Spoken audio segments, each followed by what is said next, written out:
মাঝে মাঝে দেখবেন নিজের মধ্যে কেমন যেন একটা হাহাকার, কেমন যেন একটা শূন্যতার অনুভূতি সৃষ্টি হয়।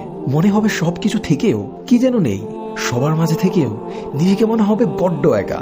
এই অনুভূতিগুলো স্পেশালি তখনই হয় যখন আপনি অনেক দিন ধরে আপনার রবকে ভুলে থাকেন, কিংবা আপনি রবের ইবাদত তো করছেন বাট পূর্ণ মনোযোগ দিয়ে করছেন না, দায়সারাভাবে খুশুখুজুবিহীন সালাত আদায় করছেন, যখন আপনার রাত দিন পার করছেন নিদারুণ এক উদাসীনতায়।